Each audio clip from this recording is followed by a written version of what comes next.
Madame, Monsieur, bonsoir, merci de nous rejoindre à la une de l'actualité. Le Conseil constitutionnel déclare l'impossibilité de tenir l'élection du président de la République le 4 juillet prochain et la réorganisation de celle-ci de nouveau.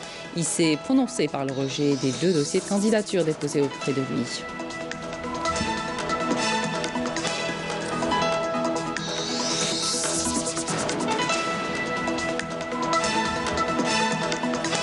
En prévision de la saison moisson-battage, le ministre de l'Agriculture chez Formari a présidé une réunion avec toutes les parties concernées afin de mettre en place tous les moyens permettant de garantir la réussite de cette opération. La filière des céréales, par exemple, un record de production est annoncé et on parle déjà de quelques 60 millions de quintaux. Un iftar collectif annuel a été organisé en faveur des orphelins et des familles de Gaza par un organisme de solidarité algéro-palestinien en ce mois béni de Ramadan. Tous les moyens ont été déployés pour réussir cette louable initiative. Le mois sacré tire à sa fin. La tradition veut que ces derniers jours soient consacrés à la préparation, entre autres, de gâteaux traditionnels. Pour le jour de l'Aïd, un reportage à suivre dans ce journal dans la ville des Roses. Bienvenue à tous. Le Conseil constitutionnel réuni les 29 mai et le 1er juin à l'effet de délibérer sur les dossiers de candidature pour l'élection du président de la République prévu le 4 juillet. S'est prononcé par le rejet des 2 dossiers de candidature déposés auprès de lui en vertu de 2 décisions individuelles datées du 1er juin 2019, en vertu de la décision du Conseil constitutionnel du 1er juin par laquelle il déclare l'impossibilité de tenir l'élection du président de la République le 4 juillet 2019 et la réorganisation de celle-ci de nouveau.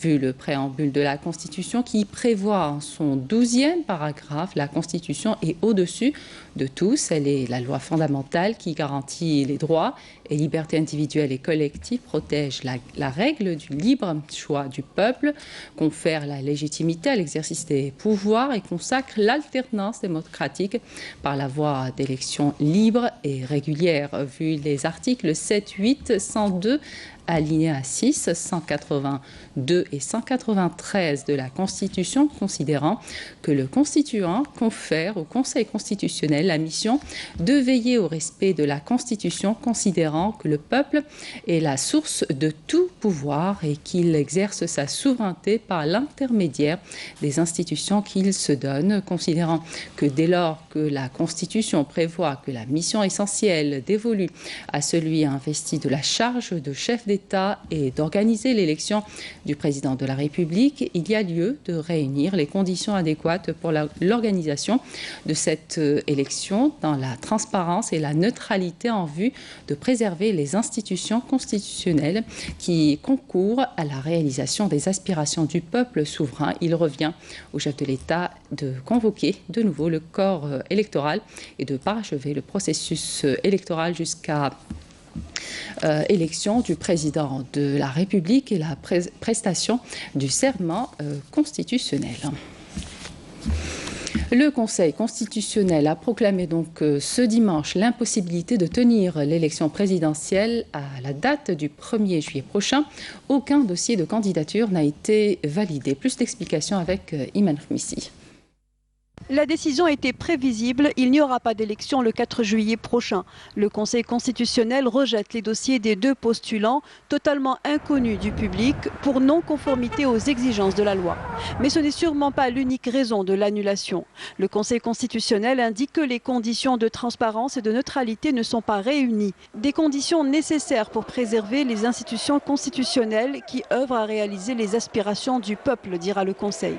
En dépit de l'annulation des élections, le Conseil constitutionnel s'appuie toujours sur l'article 102. Le chef de l'État verra son mandat prolongé afin qu'il organise à nouveau des élections présidentielles. En vertu de l'article 102, le Conseil indique qu'il va déclarer la vacance définitive du poste de président de la République, prolongeant d'une durée maximale de 90 jours supplémentaires le mandat de Abdelkader Ben Salah au poste de chef de l'État. Dans ce processus électoral avorté, le Conseil constitutionnel a reçu 77 lettres d'intention. Les chefs du parti de l'Alliance nationale républicaine et du Front Al-Mustaqbal qui, après dépôt, ont vite fait de geler leur participation. En prévision de la saison moisson-battage dans les wilayas du Nord, le ministre de l'Agriculture, du Développement rural et de la Pêche, Cheikh Oumari, a présidé aujourd'hui une réunion avec toutes les parties concernées afin de mettre en place tous les moyens permettant de garantir la réussite de cette opération. Et puis la filière des céréales, qui a connu une progression importante en matière de résultats ces dernières années, reste néanmoins toujours dépendante de l'importation. Cependant, pour la présente saison des moissons, un record de production est annoncé et on parle déjà de quelques 60 millions de quintaux. Abdelmajid Morassi. L'Algérie reste toujours dépendante de l'importation de céréales avec une facture qui avait atteint 2,77 milliards en 2017. Contre 2,61 milliards en 2016. Pourtant, l'année 2017-2018 a été une année qui a vu le pays atteindre une production céréalière record avec plus de 60 millions de quintaux, dont 31,5 millions de quintaux de blé dur, 19,5 millions de quintaux d'orge et 7,9 millions de quintaux de blé tendre, avec une moyenne de 19 quintaux à l'hectare contre 15 quintaux à l'hectare en 2015. Des résultats réalisés grâce surtout à une bonne pluviométrie. La ressource hydrique reste l'atout majeur pour réaliser de bons scores dans la filière céréaliculture. القمح قمح اللين اللي كما تعرفون نحن نستورد يعني كميات كبيرة أكثر من 6 ملايين و800 ألف. Nous importons quelques 6,8 millions de tonnes de blé tendre pour répondre à nos grands besoins. Cette situation nous a poussé à réfléchir rapidement sur les mesures à prendre pour aider le secteur, notamment les superficies à exploiter, la mobilisation des ressources hydriques et tous les autres moyens. Une faible production de blé tendre malgré la forte demande, mais tout de même une satisfaction pour les autres céréales. L'Algérie compte atteindre une autosuffisance à hauteur de 90% pour le blé dur et de 100% pour l'orge, et ce à partir de 2020. Quant à la production céréalière globale attendue pour cette saison, on parle déjà de plus de 60 millions de quintaux, ce qui est déjà une bonne note. 12 millions de mètres cubes, c'est le volume d'eau destiné à l'irrigation des terres agricoles de la wilaya de Boumerdès. Cette année, les terres irriguées sont, pour l'irrigation sont acheminées à partir du barrage d'El Hamiz. 250 agriculteurs en bénéficient. Reportage Neila Nouar, le commentaire est signé Flabras. Mohamed et Youssef, deux agriculteurs parmi 250 autres ayant bénéficié de l'irrigation complémentaire au niveau de la daïra Khemis El Khachna. Les périmètres agricoles sont irrigués depuis le barrage d'El Hamiz d'Alger.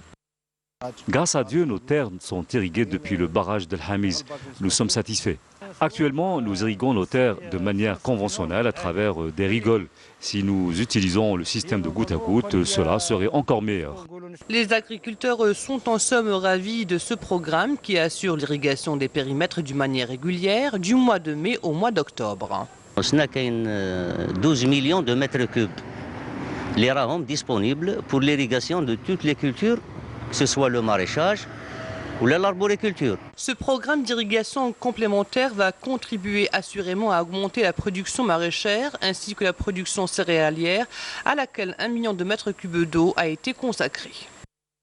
À Béchar, du lait, du petit lait ainsi que du yaourt sont produits localement. 50% de la demande locale est assurée par Rokhaya, une petite unité agroalimentaire qui embauche de jeunes ingénieurs fraîchement diplômés de l'université. Naïma Haouch. 20 000 litres de lait jour est le rendement de cette unité de production de Béchar qui répond à hauteur de 50% de la demande locale. Nous avons entre 20 et 25 000 litres jour. Nous alimentons Béchar et ses alentours et nous produisons également le petit lait et le yaourt. L'importance de cette unité réside non seulement dans ses capacités à répondre aux exigences du marché local, mais elle est également pourvoyeur de postes d'emploi. Ainsi, 35 jeunes de la région ont bénéficié de postes permanents. Il est également question d'élargir le projet en créant une ferme pilote de production de lait de vache et de chamelle. Un équipement de production, l'ANAIA, il est opérationnel à 50% de sa capacité.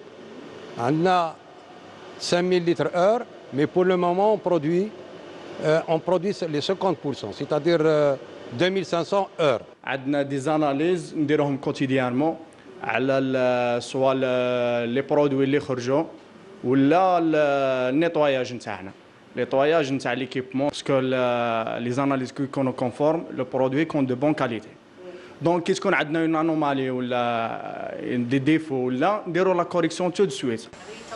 L'unité de production laitière de Béchar est un exemple d'investissement réussi. Ses propriétaires ambitionnent d'en faire un pôle régional. Mise en exploitation de la zone d'activité des métiers de pêche et d'aquaculture à Zemmouri, c'est la première du genre. Ce projet pilote, lancé au mois d'avril dernier, a nécessité un important investissement. Il devrait générer 3000 postes d'emploi. Manal Boudouaba. Cette zone d'activité de 20 hectares spécialisée dans les métiers de la pêche et de l'aquaculture à Zemmouri a été mise en exploitation par les investisseurs au mois d'avril dernier. Première du genre en Algérie, cette zone pilote devrait permettre la création de 3000 postes d'emploi. L'État a consacré 40 milliards de centimes pour l'aménagement de cette zone afin de la préparer à accueillir des projets industriels qui permettront de pourvoir le secteur de la pêche et de l'aquaculture en matière première. La zone compte 46 projets relatifs aux métiers de la pêche, dont 26 déjà agréés, qui vont de la production d'aliments pour poissons à la fabrication de filets de pêche. Beaucoup d'investisseurs ont d'ores et déjà lancé leurs projets. Certains attendent toujours et tous font face à un grand nombre d'obstacles. Cette zone est en chantier depuis 3 ans. Nous sommes en train de payer sans contrepartie et sans avoir commencé à travailler. Cette année, nous avons dû payer 85 millions. C'est beaucoup. L'année prochaine, on devra payer 120 millions, ce qui fait donc près de 100 000 dinars par mois. C'est trop. L'extension dont nous avons bénéficié à Zemmouri nous permet de fabriquer les petites embarcations seulement. Les grandes, on ne peut pas les fabriquer ici. Nous sommes confrontés à beaucoup de problèmes, dont les taxes et les redevances élevées qui nous sont imposées. Il y a une proposition émise par le ministère de tutelle pour faire en sorte que cette zone soit exclusivement réservée à l'aquaculture, car la location pour cette activité reste relativement moins élevée que pour des investissements réguliers. Une grande importance est accordée aux investissements dans les domaines de la pêche et de l'aquaculture qui ont enregistré des développements considérables avec l'entrée en exploitation de certaines zones d'activité et de projets programmés ainsi que des partenariats avec des investisseurs étrangers. Pour rappel, depuis 2002, plusieurs réalisations ont été enregistrées dans les wilayas d'Ouargla, Biskra, Larouat, Gardaya, Illizi et El Oued, notamment après la fusion des projets de l'aquaculture avec les activités agricoles. À Mostaganem, une enveloppe de 5,5 milliards de dinars a été consacrée dans la wilaya pour le financement de 5 projets vitaux du secteur de l'hydraulique. Yasmine Chouir. Le renforcement de l'AEP, l'assainissement et la protection des zones d'habitation des crues, la maintenance de la canalisation principale du système d'alimentation AEP du couloir Mostaganem-Erge-Oran et l'amélioration et la modernisation des services de l'eau. C'est ce qu'a eu pour cadre la visite d'inspection du ministre des Ressources en eau, Ali Hammam.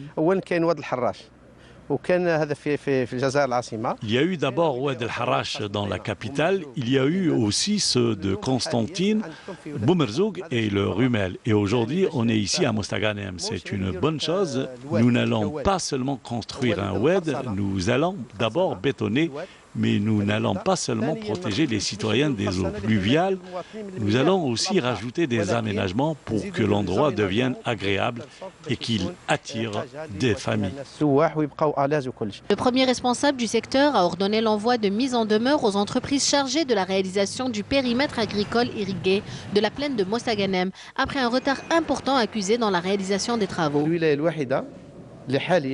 La gestion 32 communes sur 32 communes gérées par l'ADU. On a pris le territoire national, les 30 milliards de dinars, pour régler définitivement le problème de l'MTH, y compris la wilaya de Mostaganem, pour un montant de 500 millions de dinars.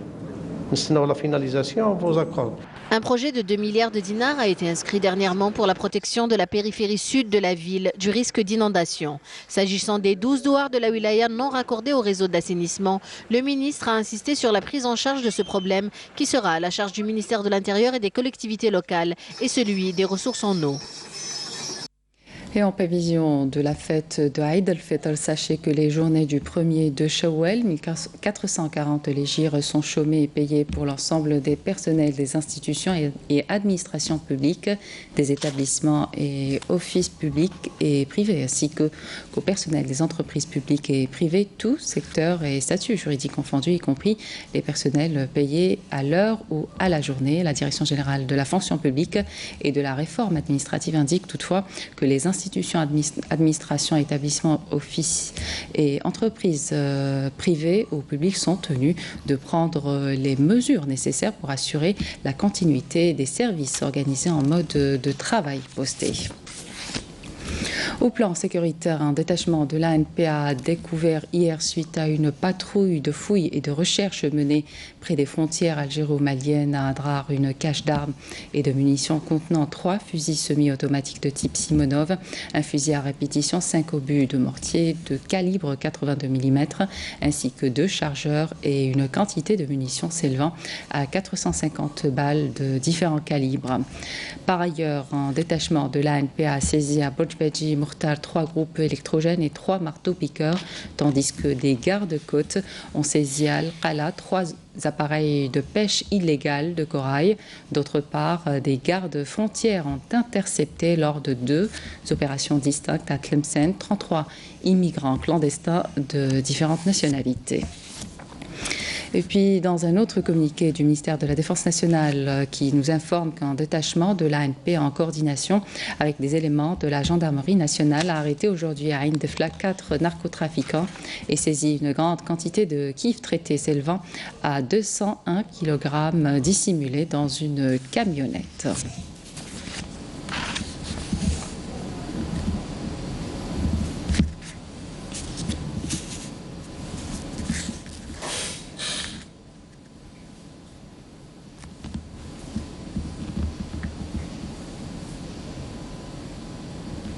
Un iftar collectif annuel a été organisé en faveur des orphelins et des familles de Gaza par un organisme de solidarité algéro-palestinien. En ce mois béni de Ramadan, tous les moyens ont été déployés pour réussir cette louable initiative. Salim Kasser. L'Algérie et son peuple ont de tout temps été solidaires avec les peuples opprimés. Que dire des Palestiniens, notamment en cette période de Ramadan. Cet iftar collectif est une excellente initiative pour aider ces familles et les enfants orphelins. Cet iftar offert par le peuple algérien en faveur des orphelins et du peuple palestinien est une bénédiction. Comme vous le voyez, derrière nous, cette table d'iftar est une aide et un soutien au peuple palestinien.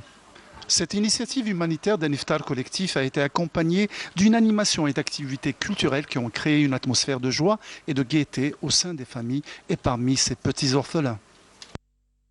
كنتم نعم الأخ ونعم الأب ونعم الحاضنة أنتم أيها الشعب الجزائري المسلم لهؤلاء الأطفال الأيتام الذين فقدوا آباءهم. أنا أم هؤلاء الأيتام. Je suis mère de ces orphelins. Je remercie le peuple algérien pour cette initiative extraordinaire. La solidarité de l'Algérie et de son peuple ne s'est pas arrêtée à cette initiative. À quelques jours de l'Aïd al-Fitr, des habits pour les enfants démunis et les orphelins ont été envoyés dans la bande de Gaza pour que ces enfants puissent porter des habits neufs en cette occasion. Ces actions de solidarité ne sont pas nouvelles de la part du peuple algérien qui est et reste frère du peuple palestinien. Et nous espérons que la cause palestinienne soit soutenue par tous les peuples et l'Algérie soutient la cause palestinienne de tout temps. Malgré le soutien de la cause palestinienne par l'Algérie et plusieurs autres pays, la situation des Palestiniens ne s'améliore guère et risque même de s'aggraver au vu des exactions de l'entité sioniste et des dépassements enregistrés sur le terrain. Le mois sacré tire à sa fin. La tradition veut que ces derniers jours soient consacrés à la préparation, entre autres, de gâteaux traditionnels pour le jour de l'Aïd. Siam Knouch s'est rendu dans la ville des Roses. Là-bas, le four de Amé Ali ne s'éteint presque jamais. Reportage. Dans une des plus vieilles rues de Blida, de bonnes odeurs nous chatouillent le nez. Et puis, un joli bourdonnement nous interpelle. Il s'agit en fait de plusieurs plateaux de gâteaux qui attendent le fameux four de Amé Ali.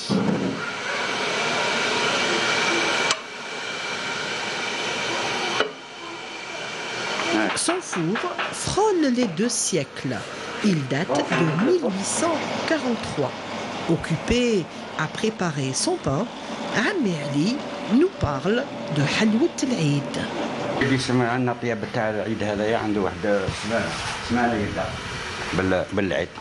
Nous commençons une semaine avant l'Aïd à prendre les commandes des clients. Mais cette tradition tend à disparaître car aujourd'hui, les gens préparent leurs gâteaux à la maison dans la mesure où ils disposent de cuisinières et de fours chez eux. Avant, nous recevions des plateaux de baklawa mesurant jusqu'à 1 mètre de long. Mais aujourd'hui, l'on reçoit que des petits plateaux. Une vieille tradition donc qui perdure dans ce quartier populaire de la ville des Roses. Des odeurs de fleurs d'oranger, de vanille et de cannelle font les bons affaires en ces derniers jours du mois sacré de Ramadan.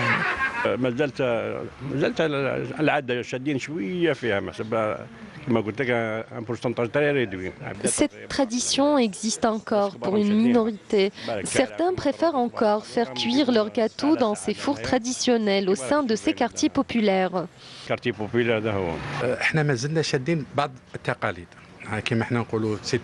Ce sont des traditions pour lesquelles nous tenons. Nous faisons cuire le baklawa ici pour l'Aïd et tout au long du mois de Ramadan, nous faisons cuire nos pains ici, du pain que nous préparons à la maison. Un four en pierre, niché au cœur de la ville de Blida, avec un savoir-faire ancestral. Son pain est merveilleux. Il faut le sentir et puis le manger. Les plateaux de gâteaux attendent leur tour.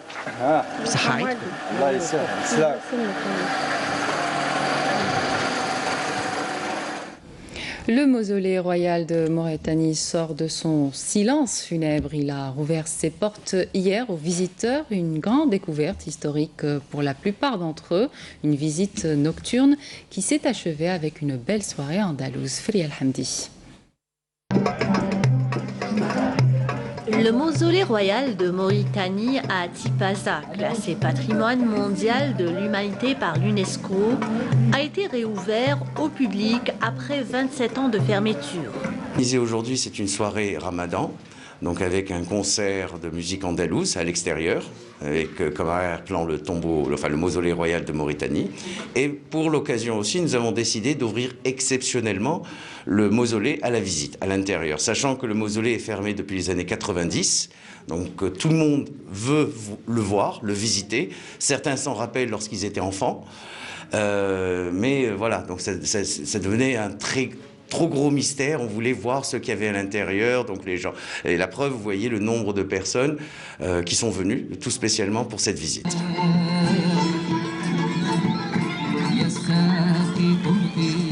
Il est déjà minuit.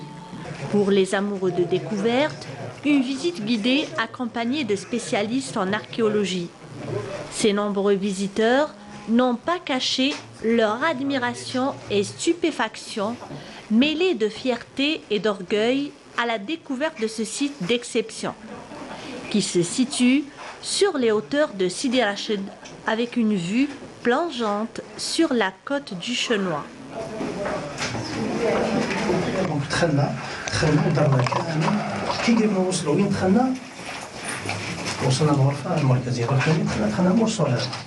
C'est vraiment quelque chose d'extraordinaire de se retrouver ici, de connaître l'histoire de ce fameux monument.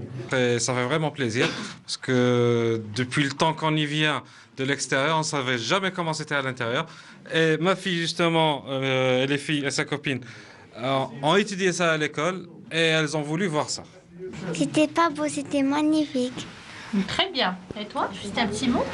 Ben, juste que je trouve ça extraordinaire. Je n'y crois pas mes yeux.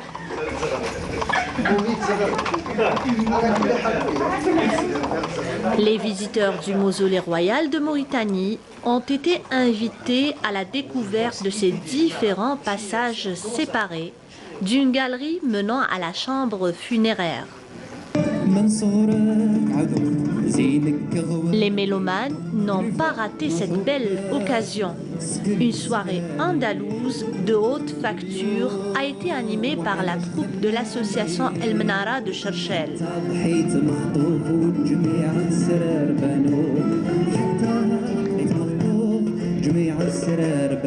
Je suis étonnée par toute l'offre culturelle qui se trouve en Algérie pendant le Ramadan. Donc, même si c'est tard, tout le monde sort, il y a une très bonne ambiance et les gens sont très sympathiques et invitent les autres à participer. Donc, c'est très très bien. Il y a une très belle ambiance et ça nous fait très plaisir d'être ici. Un joyau architectural qui remonte à plus de 2000 ans et qui confirme le génie de nos ancêtres.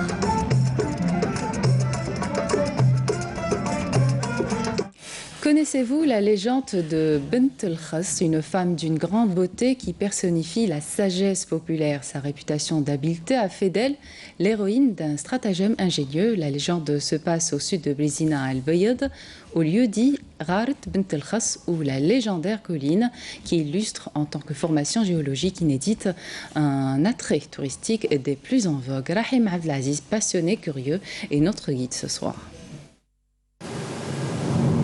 D'El Bayad, on rejoint Brizina.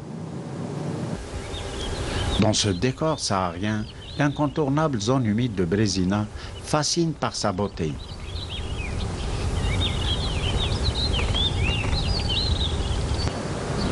De l'oasis apparaît le lieu-dit Gharat de Bint el-Khass. On sillonne cet endroit mythique autour duquel gravitent bien des légendes. En fait, Gara aux collines représente ces falaises abruptes aux pentes raides des plus inaccessibles. Cette formation géologique d'origine sédimentaire est l'œuvre du phénomène de l'érosion à la fois hydrique et éolienne.